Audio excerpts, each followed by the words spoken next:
The Flash movie, which is planned for release in November 2022, will feature Barry Allen, played by Ezra Miller, crashing into various parallel dimensions where he'll encounter slightly different versions of DC's classic heroes. It's an adaptation of DC's 2011 Flashpoint series of comic book crossovers, directed by Andy Muschietti, the filmmaker behind the recent adaptations of Stephen King's It and It Chapter 2.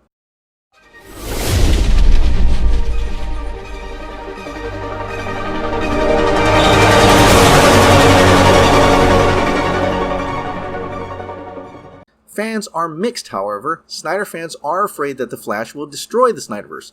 Others hope that the Muschiettis would include the Snyderverse, and other fans simply want a new universe.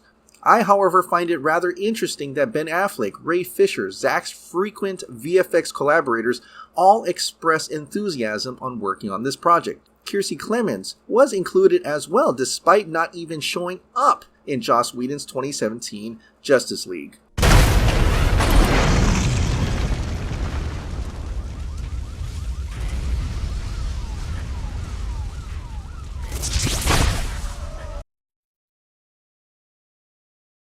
Last year, fans were surprised that Ben Affleck was returning to the role of Batman in the Flash movie. According to an insider with knowledge of the project, conversations with Affleck started in the last couple of months prior to last year's DC fandom to pique his interest in joining the Flash.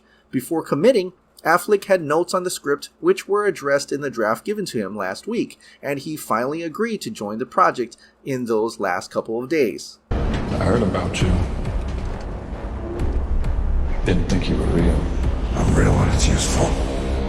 His Batman has a dichotomy that is very strong, which is his masculinity, because of the way he looks and the imposing figure that he has, and his jawline, but he's also very vulnerable. Muschietti said in an interview, he knows how to deliver from the inside out, that vulnerability. He just needs a story that allows him to bring that contrast, that balance. He's a very substantial part of the emotional impact of the movie.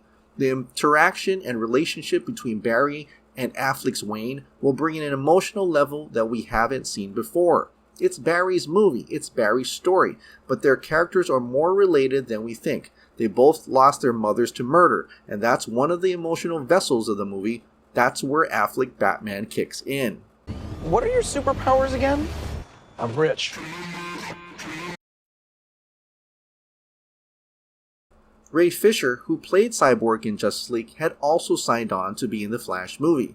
Speaking to Empire in a major new interview, Fisher explained that he and the filmmakers saw eye to eye on their approach to superhero stories, and indicated that there's still a possibility he could appear in the film. And he seems to have his head on straight and understood these characters by making it about the relationship more than just a display of superpowers, he explains, adding, "We were on the same page about that, and it will be a bummer if there is no way to resolve that issue." Unfortunately, with Hamada running DC Films and Fisher saying he wouldn't work with DC under Hamada, Warner Brothers decided to take the Cyborg character out of The Flash, despite Muschietti's wanting his inclusion. As far as I'm aware, there's never been a version of the Flash film that did not have Cyborg present in it, said Ray Fisher. Despite his issues with Justice League's producers, Fisher seemed excited to reunite with Ezra Miller. In fact, he even discussed the nature of his role with the Flash director, Andy Muschietti, as recently as a year ago. "I will say that I had a great conversation with Andy Muschietti last year," said Ray Fisher. "The script as it stood and the things that we talked about at the time seemed really awesome. I wish them the best." I'm not broken.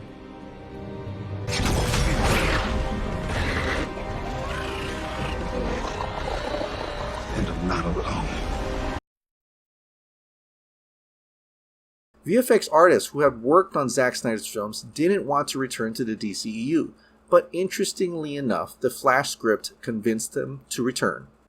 Well, what's funny is I remember a long time ago, and this is pre-Godzilla vs. Kong, and this must be maybe right after we'd finished the theatrical, and I was going to take a bunch of time off, and Brian and I were talking about what might we work on next together. I'm like, well, I'm going to take a bunch of time off, so we'll just connect up when that's done. Who knew it was going to be Godzilla?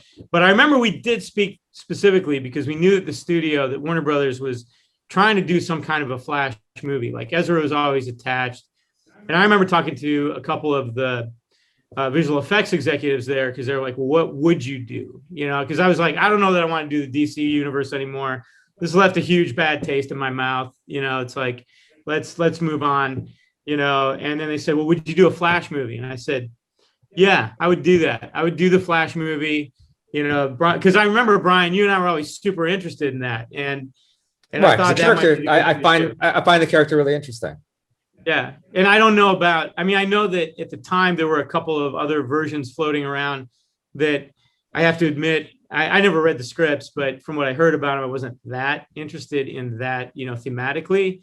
And plus I was taking a bunch of time off and it didn't matter. And then we were off doing Godzilla. But when Andy and Barbara asked to meet me to talk about this, and considering the script that I read, I understand exactly why, given my past with the rest of the DC universe.